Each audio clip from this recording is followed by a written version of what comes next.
when you have an owner that may be listening to this right now and think, okay, I can start investing in my people and then they're just going to leave. What would you say to that? Yeah. So one of my favorite quotes is, what if we invest in great people and they leave? And my response is, what if you don't and they stay? Oh, That's from Jim Collins' Good to Great. And so that's always, and I'm working with a client right now, and that's really a fear-based mentality and not really one of potential and of growth. So anytime you're based in fear, it's really about hoarding resources, control, what can we do to just ensure that we're going to get everything the way we want, rather than having an open and growth mindset of working with people to potential. And and this goes back to, let's just the strategy of hiring on 10 sales reps, sending them out into the field because they're going to leave anyway.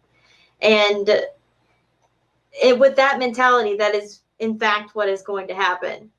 But investing in the right people and the right training and having the right culture, people are going to want to stay.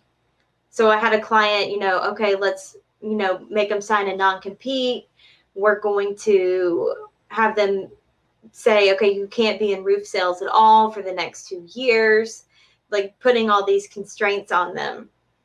And people are going to be where they feel fulfilled, where they're being developed, and where they feel connected.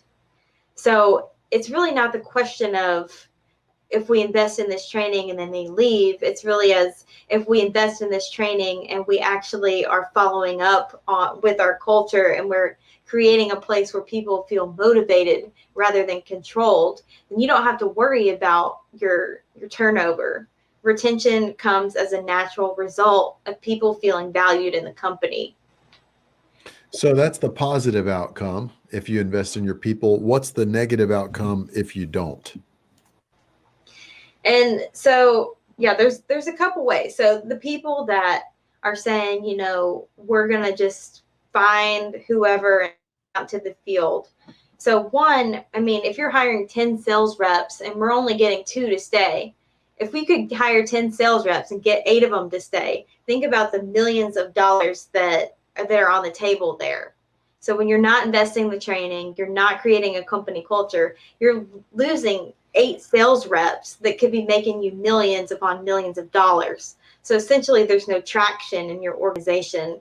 It's just, instead of growing, it's turnover after turnover and rehire and lack of motivation.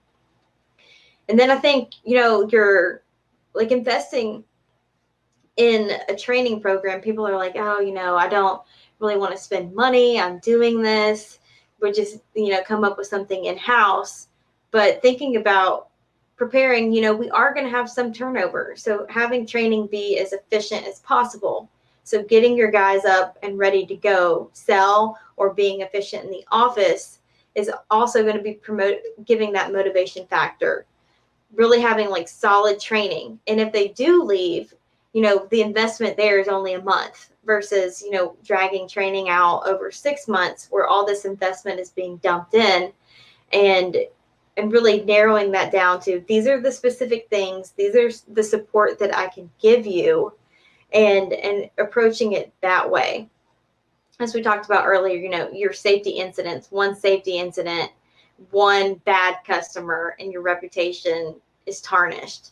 That's like, so you're spending all this time and energy on damage control rather than being proactive in growing your business.